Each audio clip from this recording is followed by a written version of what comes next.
Yes, good morning. My name is Jorge Sebastiao. I'm Portuguese Canadian. I've been in the IT space for 35 years. I've been in many elements of IT, including cybersecurity for 22, about 12 for AI and telecom, and about 7 years in blockchain. And as you know, the whole space of IT is moving at extremely rapid pace, specifically as it moves into, I guess, this gaming and metaverse. Since the blockchain has joined us in the last 7 years plus, I mean, originally 12 to plus years, you can say it's Bitcoin. So it was quite limited on the kind of functionality that could have been done in this space. But with 7 years, it was the birth of Ethereum and kind of a programmable exchange of value, and this enabled a whole new ecosystem to actually be built. If you remember, almost 4 or 5 years ago, we had the birth of the first NFTs, which at the time were known as crypto kitties, and actually ended up crashing the Ethereum network because there was just too much demand and not enough capacity in the network to actually do that. And this is not the first time the network has crashed. More recently, we have the board apes that also, when they released their metaverse and in the Ethereum network, it also ended up crashing that network as well because just too many transactions per second.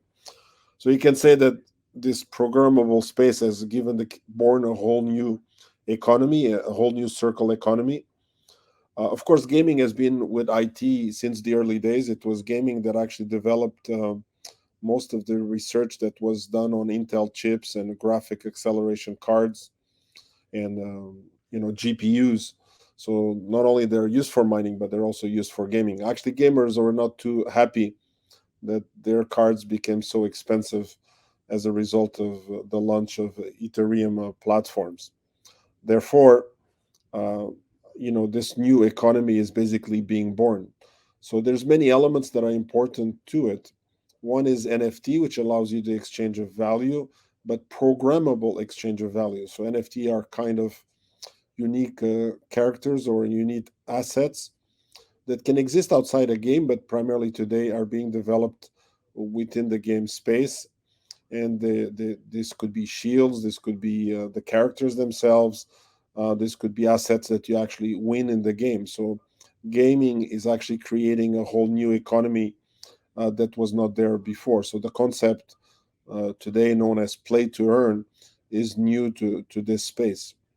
Now, alongside all this blockchain, NFT, programmable transfer of value, we also had you can say the birth of the metaverse. I actually don't like too much the term metaverse. I prefer the word digital twin rather than metaverse.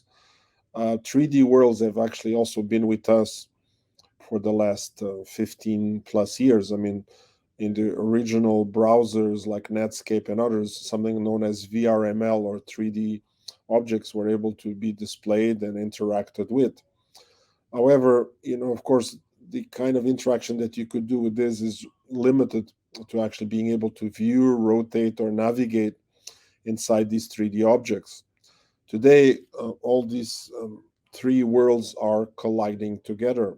So, on one side, we have the gaming world, on the other side, we have the blockchain in the NFT world, and on the other side, we have the metaverse, which enable us to combine these three elements in a virtual digital twin world. Now, I also don't like the term just metaverse, I like multiverse because, in the end, first, there is not just one metaverse, but there is a multitude of them. It is important to actually build interoperability. Today, we have too many silos in our technology. We have silos in the NFT world, we have silos in the blockchain world.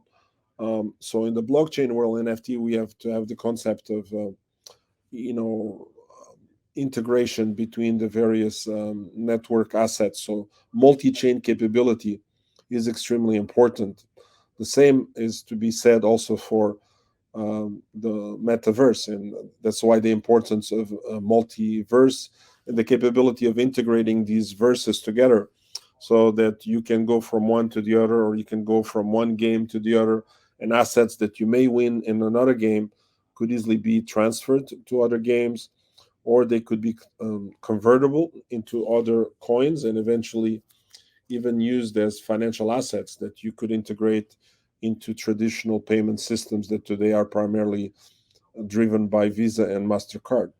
We have places like, for example, Philippines, where people today are earning something like $50 a week or more playing games, which enables this play turn to actually ended up,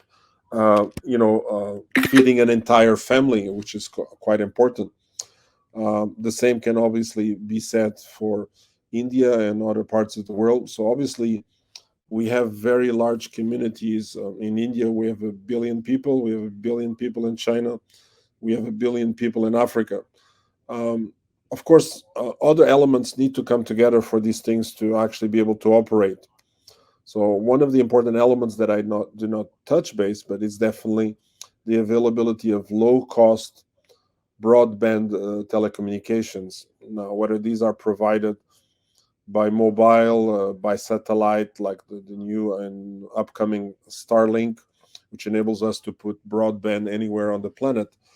Those are all key elements to enable these technologies to actually have success, for them to be able to grow and to flourish. Are we there yet? No, I think it's a road. If you look at blockchain as a technology, it's probably in its early teenager years. We have probably somewhere around 50% of the planet actually has digital wallets. So a lot of work needs or remains ahead to capture a much larger part of, you can say, sometimes we even talk this as the unbanked or the unconnected part of the world. So it is important to address both from a point of a blockchain perspective, but also from a connectivity and a high availability of broadband to be able to change the lives of the people that are impacted by this technology. Now, the same thing is happening in the metaverse as well. We still have some challenges. One of the challenges, definitely, that I always like to mention is that in the past, people have used primarily desktops as a way to actually interface into the internet, into the virtual worlds of the internet. But today, the primary device of choice is actually the mobile device or the smartphone. So that means we need to be able to have these blockchain environments, these metaverse, these NFTs, integrate very well into the new device of choice, which is the mobile phone. Now, there's obviously many ways to do that. We have used technologies like cloud gaming and others to be able to do that, because in the world of 3D, a lot of computing power is actually required to be able to integrate that. And I think as this all evolves, it's not just about the virtual worlds; it's about the integration of these virtual worlds into the real world. So in this new generation of metaverses, what we will have is we will have a combination of extended reality as well as mixed reality. So the games that are actually able to combine these technologies together will be able to achieve much more productive distribution channel and e-commerce capabilities.